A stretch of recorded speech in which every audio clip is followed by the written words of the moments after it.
And let's get a Republican point of view now from New Hampshire Senator Kelly Ayotte. Thank you for joining us this morning. Senator, you heard Gene Sperling. Good morning. You heard Gene Sperling there. He said this is not a win for Republicans. Do you agree with him on his assessment on how much damage these cuts are going to do? Well, George, I serve on the Armed Services Committee. I've listened to our military commanders for the last year. I also traveled around the country with Senators McCain and Graham, and so I am really concerned about the impact on our national security.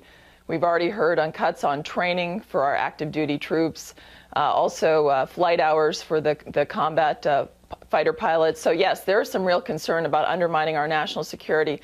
But I want to step back for a minute because I actually think that what the Woodward exchange with Mr. Sperling demonstrates is that both sides are rewriting history here to some extent. You had the president out blaming Republicans when the idea came from the White House, and now he's trying to write into tax increases into the plan when it wasn't ever in the plan. Republicans were insisting on having some kind of enforcement mechanism, right?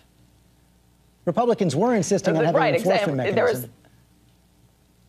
And that's what I say on the Republican end. The enforcement mechanism was one where we left 50% of spending off the table so that defense takes a disproportionate cut, which where's the party of Ronald Reagan on this? So I think it's time, you know, Mr. Sperling talked about this being a choice of increasing taxes. We just increased taxes. The Congress did in January at the president's request. How about alternative spending cuts? In fact, this week I offered a proposal to do that. So why can't both sides work together to do this in a more sensible way? And what are the spending cuts you think would work to achieve these same kinds of savings? I think there are many. First of all, the House obviously had a proposal they did last year, but there are a whole host of reforms. We left 50% of spending on the table, so I had some ideas on you can continue a pay freeze for federal employees. You can reform federal retirement and Congress's retirement. You can do things to reform some of the problems that we've had with food stamps that, in fact, are similar to what we passed in the Senate Farm Bill, so not a new idea. There's a whole host of ideas of how we could cut spending in a more responsible way that doesn't undermine our national security, and that seems to be being left out of the discussion on both sides here. You also heard Gene Sperling say that he believes the pressure is going to build on a lot of Republicans to come to the table on new revenues. And one of your colleagues already, Senator Lindsey Graham of South Carolina, has said he's open to that. Take a listen. To me, this is a bipartisan problem. This is the chance to do the big deal. I'm willing to raise revenue. I'm willing to raise $600 billion in new revenue if my Democratic friends would be willing to reform entitlements and we can fix sequestration together. Why not go for the big deal at this point? You mentioned the president's position earlier. His position always was $2 or $3 in spending cuts for every dollar in new revenue. Right now, you're going at a rate of $4 in spending cuts for every dollar in new revenue. Are you prepared to sit down and talk about a much bigger deal?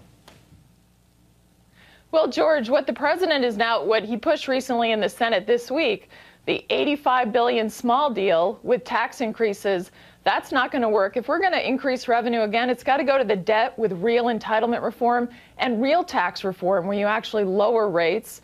And I think that none of that's been in this discussion. So absolutely, I think we need to do a big agreement for the country because we haven't dealt with the fundamental drivers of our debt, the entitlement programs, and the tax reform has to be done uniformly and lower rates. But are you willing, then, let me just be clear here, you're willing, if tax reform goes forward and if the president is willing to talk about entitlement reform in Medicare and Medicaid, other entitlement programs, you're saying you're willing to have an agreement that actually raises revenue? Or does it have to be revenue neutral tax reform? I am willing to say if we take the form of lowering rates so that we can focus on economic growth, and then we take a portion of that and apply it to the debt with real entitlement reform, but it has to go to the debt. I'm not going to agree to any more tax increases that are going to go to increase more government. I mean, here we are.